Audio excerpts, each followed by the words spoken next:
What's going on, Evenant? Big Jer, back with you again. And today, we're going to be working on mixing this cue a little more. We're at our final rule or final thing to keep in mind. All right, let's just start off with that. What it is controlling your peak to RMS. Okay? So if I tab over to my session view, well, these are obviously my meters, right?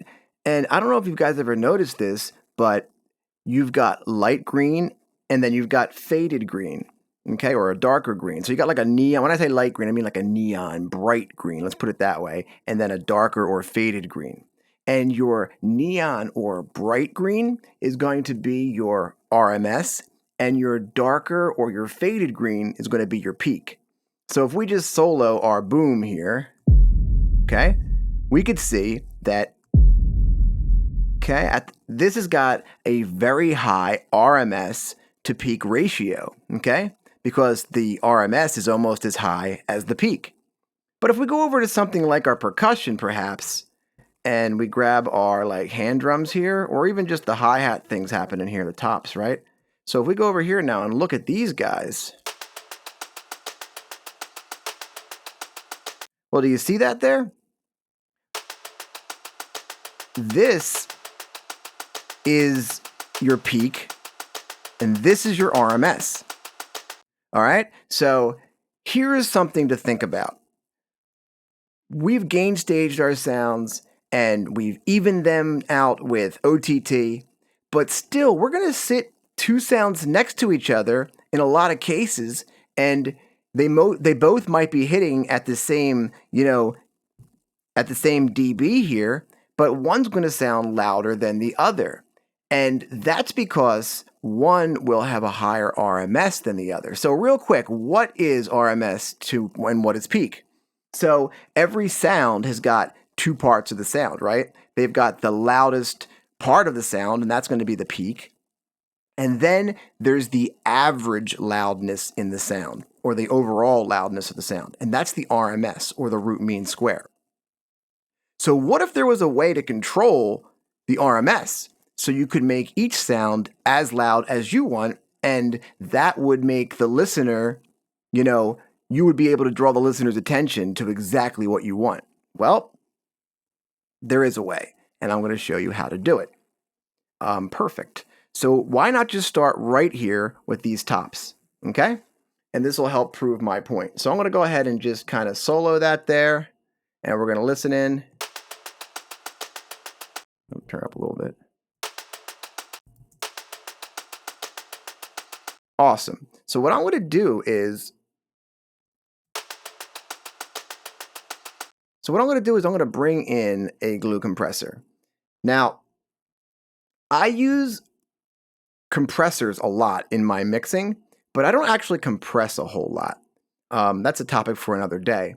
So I do use this glue compressor like on almost every track, but I don't use it to compress, right? You'll notice I'm not going to get any reduction here. So I do set it like this: fully open on the attack, fully closed on the release. I leave it at 4, no threshold because I'm not using this as a compressor, and I have soft clip engaged. Now when soft clip is engaged, I'm going to right click here and I'm going to turn oversampling on, and that's going to make soft clip work a little bit more musical, a little bit better. Now I use this type of setting on glue compressors so much that if you right click again, you can go ahead and save as default presets. So every time you drag that in, it'll look just like this. I did the same thing for my EQ, and that's why it comes in looking like this. Yours may come in looking a little different, but you can adjust your devices to tailor your needs. Great. So now basically, without getting too in depth in this, what I'm going to do is, this is going to act as sort of like a limiter, but a limiter is very aggressive, and the reason I like this is because it actually has a very pleasing sound. And with the soft clip on and the oversampling on, it's not going to be as harsh and as aggressive as a limiter. But it still will, 1, catch the peaks, and 2, if I push the RMS or if I push that into the peak, well, it'll reduce the differential. Let me show you what I mean.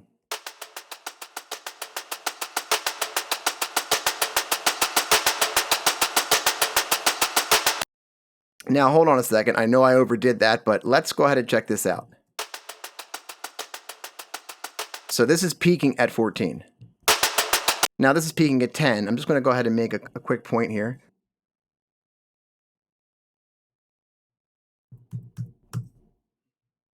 Okay, so we're going to go ahead and put this in a group, turn these on, and I'm going to Command K this, set it to Q, set that to Q. These are just key commands, right? So that just means I'm using the letter Q on my keyboard to do something. I'm going to turn this off, and then if I go back and forth, you can see one turns one off and one turns the other. So basically what I'm trying to do is keep my peak the same, but let you hear the difference. Now check this out.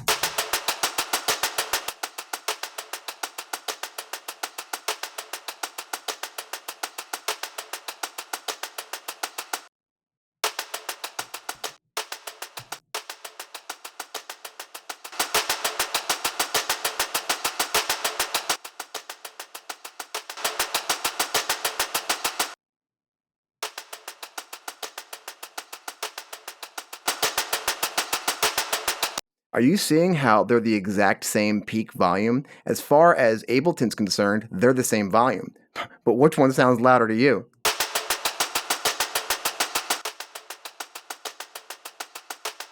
I mean, is that like magic or what? So obviously I overdid it on this one to prove a point, but there it is, right? While I have you here, I might as well show you there is one more way to do this, and a desired way to do it for hi-hats, because that glue compression method is great to do it on basses, but on like more metallic-y sounds, I feel like it adds just too many harmonics. So this other way, some of you may not be able to do, but I'm sorry, I tried to keep most of this stuff Ableton friendly, but this is a very, very great plugin by Shack Audio, the Transient Shaper. And what this is going to do is, well, the glue compressor adjusted the RMS from the bottom up. This is going to do it from the top down. So when I add a little bit of drive here, it actually reduces my peak. Check this out.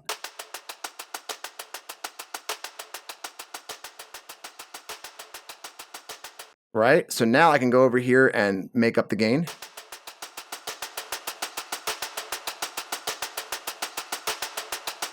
And I could also go ahead and adjust my attack and release now, so I could dial it in so it's not so, I don't know, airy at the back.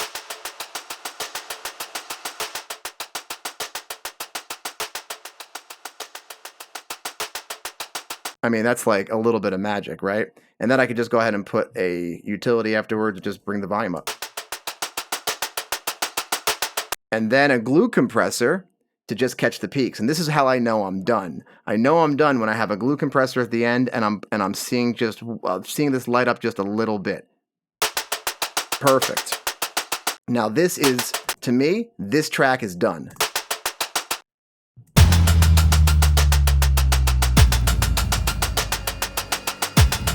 I mean, it's really, really standing out now. So, which is good, but we got to do this to the other tracks. Cool. So this is what I'm going to go ahead and do now. So you've kind of seen me do it. I've explained it on this one in both ways. And I'm going to kind of just talk you through the rest of this here. And I like to do this to almost all my tracks, especially if they have low, like check it over here. So this is pretty good. I probably only need a glue compressor here. The more I push into it, the higher the RMS goes up. And that's kind of up to you now. Do you want to max out every one of your tracks? No, because then everything will just end up sounding loud, and loud will be not loud by having no contrast, right? So it's up to you now to, I think Spider-Man's uncle said it best when he said, with great power comes great responsibility. So now that you know how to make all your sounds super loud, should you make all your sounds super loud? And that's kind of up to you as an artist.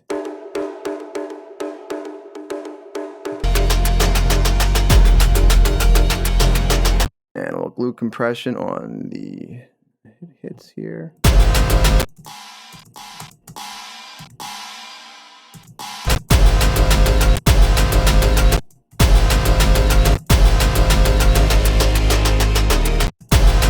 Okay, go over here to my booms.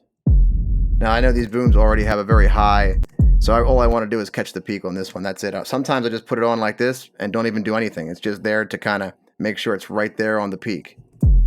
Cool. Now this guy is going into the red a little bit, so that'll help that. Cool. And let's just... And with this guy here, I see like there's a little bit of room I could push. Right? I could push a little bit there.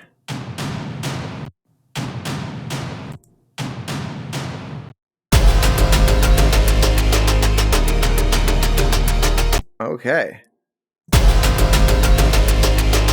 Now this is wicked loud now.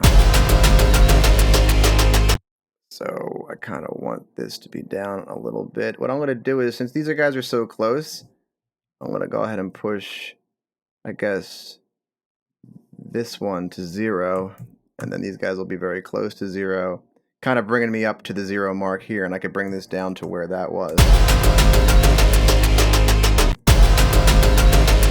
And if I make sure I have myself a glue compressor here, it won't ever go past 12. And that's kind of why that's one of the reasons I like to do that.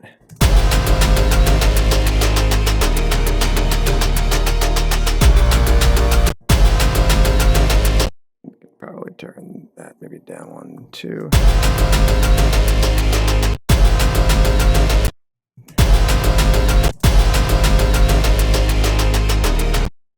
Okay.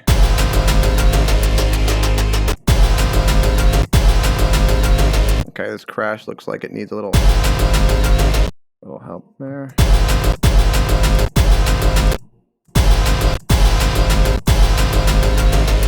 So you guys kind of see my mixing style here a little bit. I give it a cap, and then once I know where I want the cap to be, I kind of push up into that cap if I need to.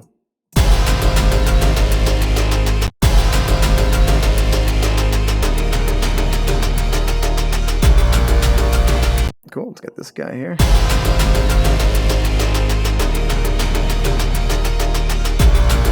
Wow, that sub is about as loud as it could be. That's a thing to keep in mind here. You can't ever push your RMS past your peak, right? Because then it'll be clipping. So there's that like sweet spot that you have to find.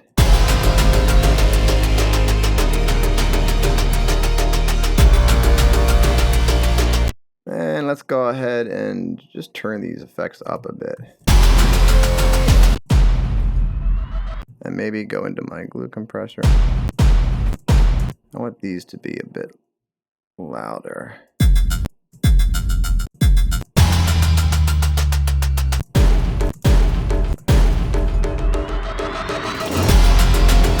There we go. There we go. Now we're talking. And let's go to our arpeggiator, do the same sort of thing here. Let's see what's going on. I kind of assess the sound. I look at it. Once it starts playing, I look at it. Yeah, he could definitely be. And then I'll just pull this back down so it doesn't. Cool.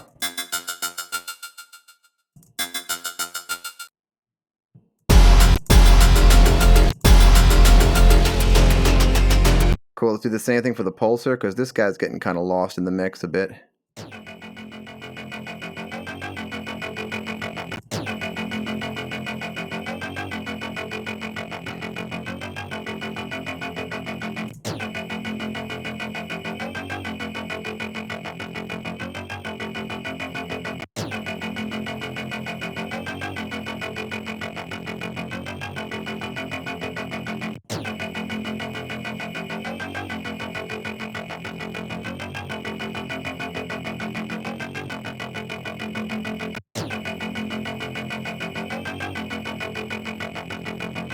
See, I don't like whatever's happening here, I don't need, because it just repeats it anyway.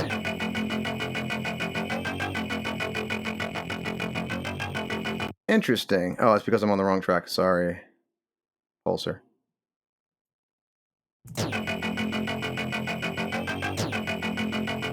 I see. Okay. No problem. I could fix that too.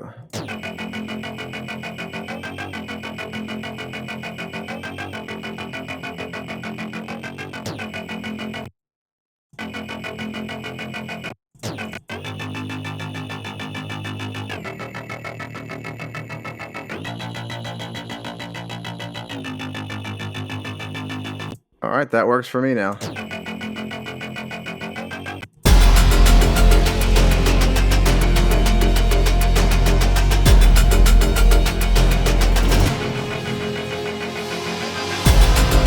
Nice, they're kind of standing out a bit more now. So let's see about this drone.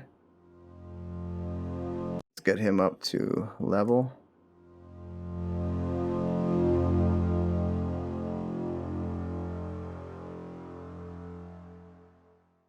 Okay, that sounds good. So how about this lead? You could also kind of see it down here.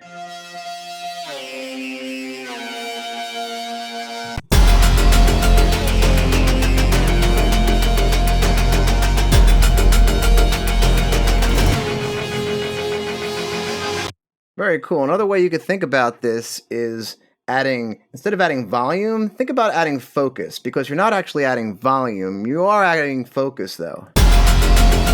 This guy could really use some help. He could actually use so much help that I might get the transient shaper first.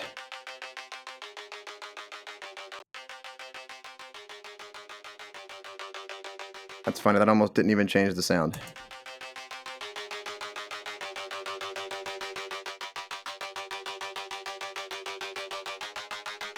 And now I could use both of them together. Wow, there it is.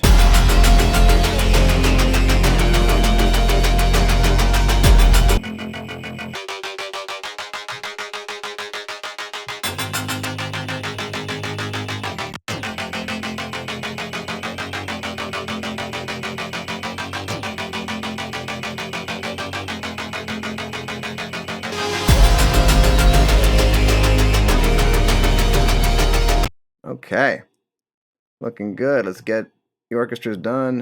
And this is what I was telling you about why the orchestra looked so and sounded so huge before, because this hasn't been done to everything yet. So I'm only going to probably need a little glue compressor here on this guy.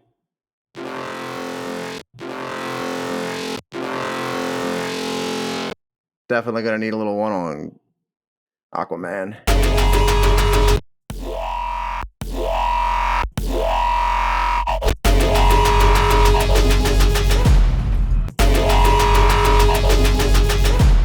And Dumbo, faux show.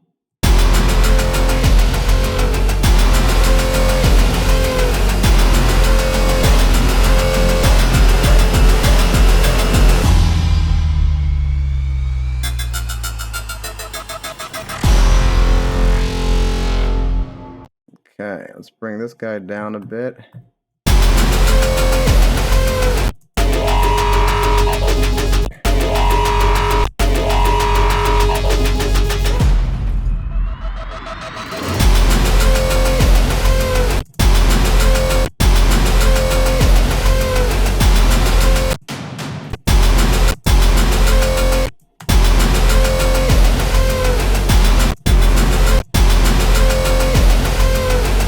Now the cymbals are too loud, it's funny.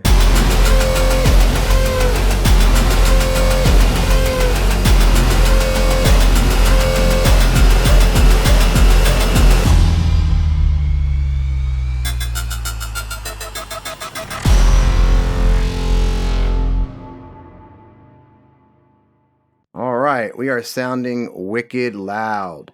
So we've got ourselves one more video that I'd like to do before the master. It's going to be on mixing the groups and some returns. And then we're going to get into a simple master chain. And that's that. Killing it. All right, catch you on the next one.